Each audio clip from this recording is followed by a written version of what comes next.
Bonjour à toutes et à tous. Dans cette vidéo, nous allons voir l'algorithme à suivre en cas de profil A au sein du Blue Protocol. Nous allons donc voir comment aboutir au diagnostic d'embolie pulmonaire ainsi qu'au diagnostic de crise d'asthme et d'exacerbation de BPCO. Pour rappel, on avait vu dans la dernière vidéo ce qu'est un profil A. Donc un profil A se recherche dans les zones antérieures et latérales de chaque hémithorax, ce qui correspond aux zones 1 et 2 représentées sur l'image en haut à droite. Ce profil A est donc défini par la présence de lignes A isolées dans les 4 cadrans de chacune des zones 1 et 2. On avait alors vu que ce profil A se voyait physiologiquement en cas de poumon sain et en cas de pneumothorax. On va également voir aujourd'hui que ce profil A peut se voir en cas d'embolie pulmonaire, de crise d'asthme et d'exacerbation de BPCO. Enfin, on avait dit que la présence d'un profil A correspondait à l'absence de pneumopathie. Nous verrons aujourd'hui que la présence d'un profil A doit faire rechercher la présence de consolidation dans la zone postérieure correspondant à la zone 3. Ceci afin de ne pas méconnaître une pneumopathie qui serait postérieure. En effet, en première intention, la zone postérieure qui correspond à cette zone 3 n'est pas échographiée de manière systématique. Comme nous l'avions vu précédemment, la première étape dans le Blue Protocol passe par la recherche d'un glissement pleural. Si ce dernier est présent en mode B ou en mode TM via le signe du bord de mer, et que vous constatez la présence d'un profil A, il faudra alors réaliser une échographie de compression veineuse. L'échographie de compression veineuse, qui est également appelée échographie 4 points, se réalise au niveau de la cuisse sous le canal inguinal et en arrière du genou avec la sonde linéaire, également appelée sonde vasculaire. Il s'agira alors d'aller comprimer la veine fémorale commune ainsi que la veine poplitée tous les 2 cm sur une hauteur approximative de 10 cm et ça sur les deux membres inférieurs. En cas de suspicion d'embolie pulmonaire, le ratio de vraisemblance positif pour le diagnostic d'embolie pulmonaire est de 42. Ceci ayant conduit la Société européenne de cardiologie à publier des guidelines à ce sujet en 2014 et qui conclut que tout patient suspect d'embolie pulmonaire et qui a une échographie de compression veineuse positive a une embolie pulmonaire, et ça, quelle que soit la probabilité pré-test. Cependant, le ratio de vraisemblance négative de cet examen est seulement de 0,6, ce qui signifie qu'une échographie de compression veineuse normale chez un patient suspect d'embolie pulmonaire n'élimine pas le diagnostic d'embolie pulmonaire, et doit donc conduire à des investigations complémentaires guidées par le score de Genève. Voici une vidéo vous montrant comment réaliser cette échographie de compression veineuse au niveau de la veine fémorale commune.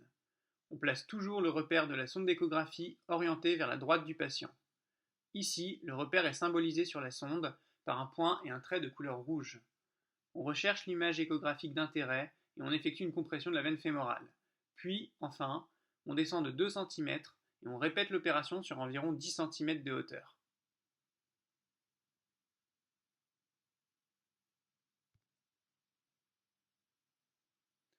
Voici une deuxième vidéo montrant comment effectuer cet examen au niveau du creux poplité.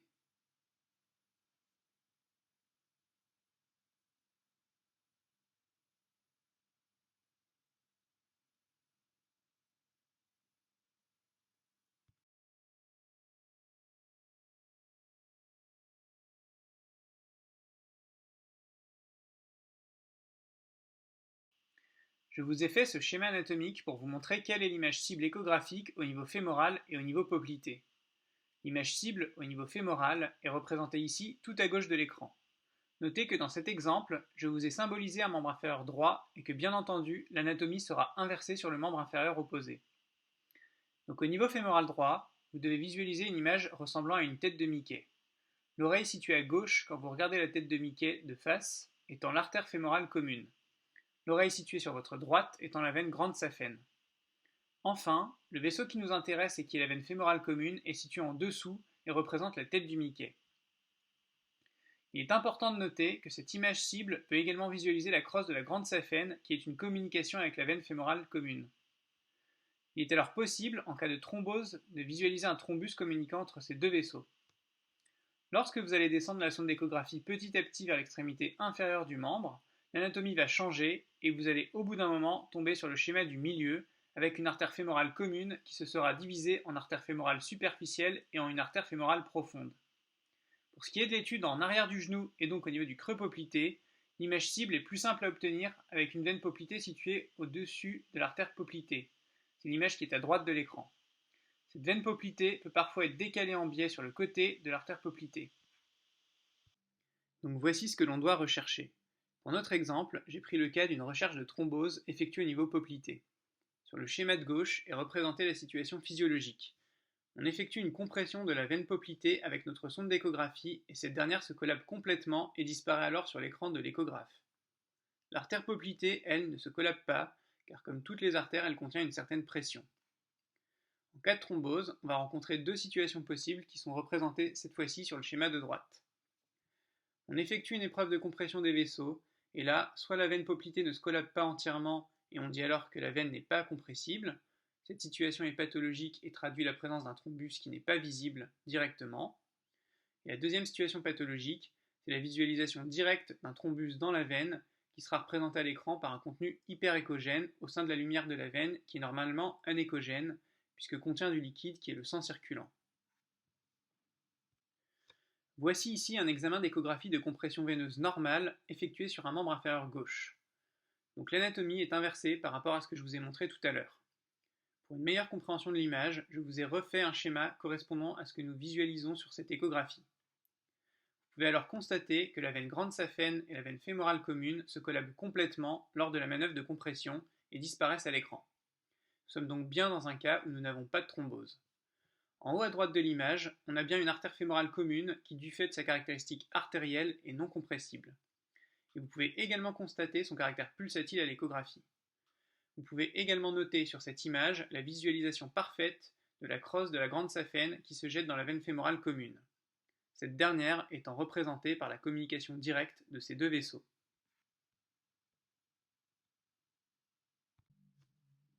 Voici cette fois-ci une image pathologique réalisée au niveau fémoral d'un membre inférieur gauche. Notez la visualisation directe d'un thrombus hyperéchogène au sein de la veine fémorale commune, ainsi que de la crosse de la grande saphène et de la grande saphène elle-même. Notez également le caractère non compressible de ces deux vaisseaux.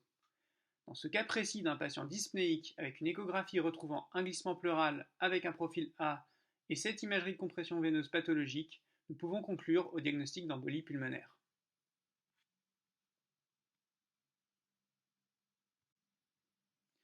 Voici enfin une échographie de compression veineuse normale effectuée au niveau poplité. Nous pouvons en effet constater un collapsus complet de la veine poplitée lors de la manœuvre de compression veineuse.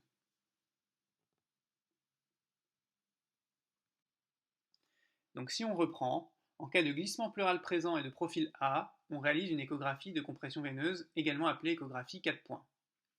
Si cet examen montre des signes de thrombose des membres inférieurs, alors on conclut au diagnostic d'embolie pulmonaire.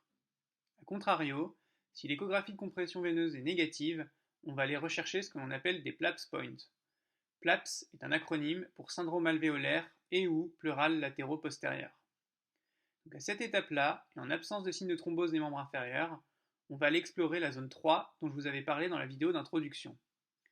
Et on va donc explorer les deux cadrans postérieurs de chaque hémithorax à la recherche d'une consolidation, également appelée condensation, ou à la recherche d'un épanchement pleural postérieur.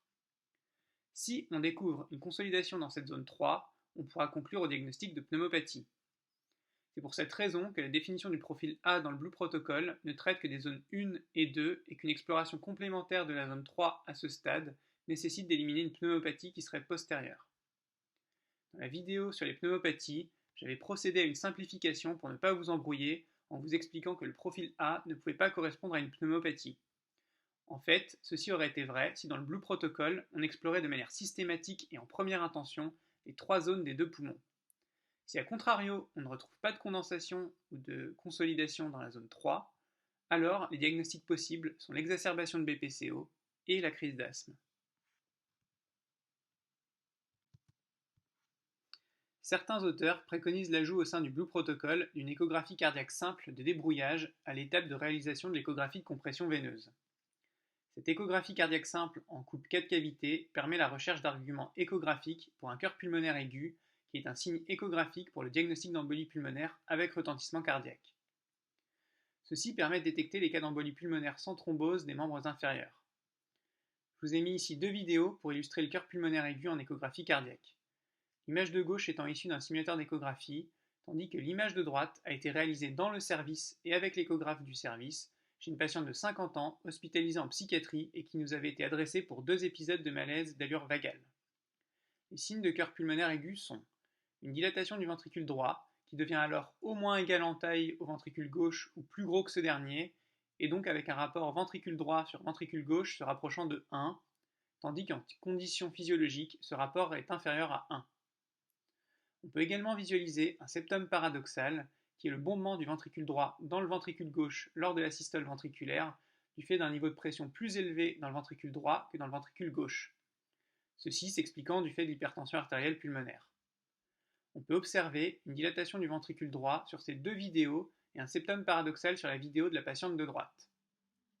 Enfin, l'observation d'un thrombus dans l'oreillette droite est également possible en cas d'embolie pulmonaire ayant pour origine une fibrillation auriculaire. Ce n'est pas le cas sur ces 2 vidéos. Il n'est bien entendu pas possible, sur ces simples arguments échographiques, de différencier un cœur pulmonaire aigu d'un cœur pulmonaire chronique. Mais le contexte de dyspnée doit faire privilégier l'hypothèse d'un cœur pulmonaire aigu, et la visualisation de ces signes échographiques, s'ils sont associés à une échographie 4 points positive, permettra d'affirmer le caractère aigu.